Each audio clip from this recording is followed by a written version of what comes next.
Hey everybody, I'm Rob Freeman and welcome back to Securing the Built Environment. Today we're answering the question, what is the best antivirus for Mac?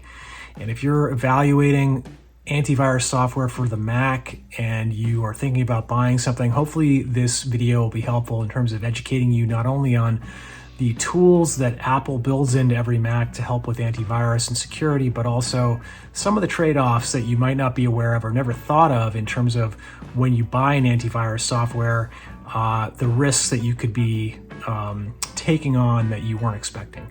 So first of all, what does Apple build into every Mac to help with antivirus? Well, they don't really talk about this much, but there are two features we're going to talk about here called Gatekeeper and XProtect that are built into every Mac that are designed to help with protecting and providing antivirus services to your Mac to keep your Mac safe and to keep you safe.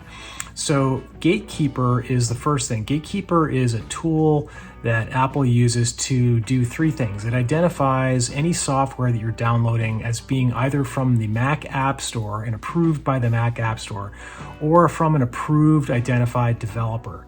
And then what it does is it checks to make sure that that software has been notarized by Apple and that no changes have been made to the software since it was last notarized.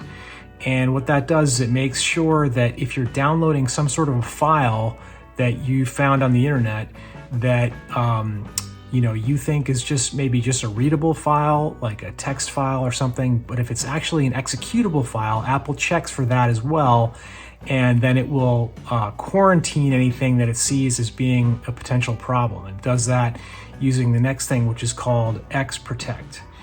And if you're ever, just as an aside, if you're ever on a website and it prompts you to download software and run software with an executable file, usually with like a .exe suffix, that's a major red flag, and I would not do that. If you're not expecting that prompt, I would definitely not do that, and I would run the other way.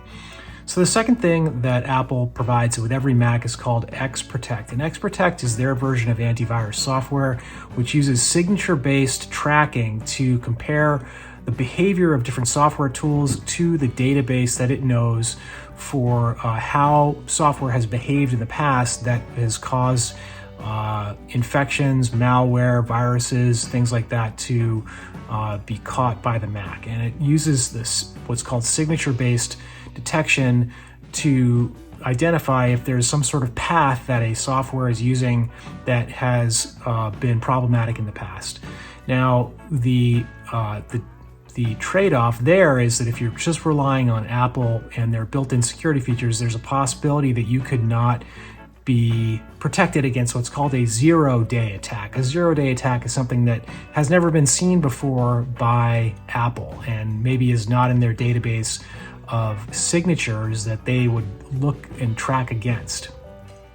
So this brings us to what, if you're evaluating third-party antivirus software from, say, Malwarebytes or Bitdefender or Norton 360, or there's a ton of these companies out there.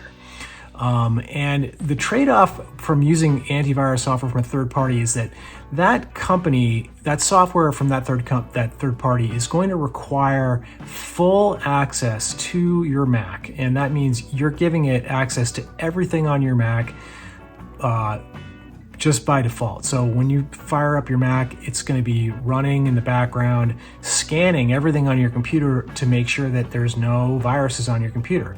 Now, the challenge there for that company and the risk for you is that you are at risk of what's called a supply chain attack if that company's software gets compromised. And a supply chain attack, the concept of a supply chain attack really became famous pretty recently, in the last couple of years, with a big hack called the SolarWinds attack. And that attack compromised more than 18,000 companies, nation states, governments, huge companies that you know by name were compromised by this supply chain attack. And below this video, I'll link to an article where I go into more detail about what this is. But basically what it is, and you have a supply chain in the manufacturing process of anything. Software has a supply chain. whether it's a car or anything else, that car or that software has components from a lot of different providers. And if in that supply chain, a bad actor can insert itself into that process and put something in that software that allows it to do certain things that the software manufacturer did not know about, then that's what's called a supply chain attack. And a supply chain attack can result in a data breach, ransomware, malware, viruses, anything that could allow a bad actor to take control of your computer or just get behind your firewall or get into your system and snoop, loiter around, collect data, collect information, intelligence about you or your company. And that is a big risk when you're using a third-party malware or antivirus software that you're relying on to not get hacked. And the SolarWinds attack was not identified even for a year, meaning that the bad actors got into the software and then it was out there. They were out there behind the scenes with these, thousands of companies for over a year before it was even identified by a security company. And anyway, so it's something maybe you should think about.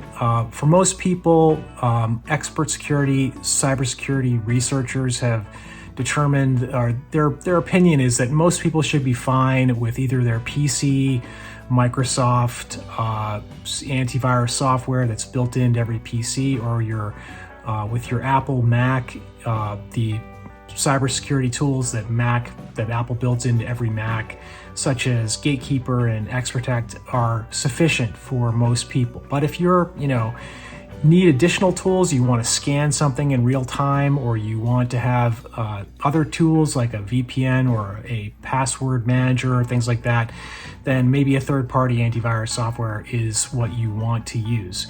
But that's kind of it in a nutshell. So just to recap, Apple builds into every Mac certain tools to help you keep your computer safe. Gatekeeper and XProtect are two of those, and they're building out new security features all the time. So at the end of the day, you really have to trust somebody, and it's getting harder and harder to know who to trust. I mean, just recently, like maybe 5 years ago, if you'd asked me, did I trust Kaspersky, which was an antivirus software manufacturer, I'd say, yeah, I trust Kaspersky. They have a good reputation. They're an established company. Well, now they're banned in the US. So it's like, who are you going to trust? Well, I don't know. Maybe you're going to trust a third-party antivirus software maker like Malwarebytes, or maybe you just have to trust Apple and hope that they're keeping up on all the latest threats. So anyway, thanks for watching. I hope you found this video useful, and if you have questions, please feel free to reach out to me at my website, robfreeman.com. Thanks again, and have a great day.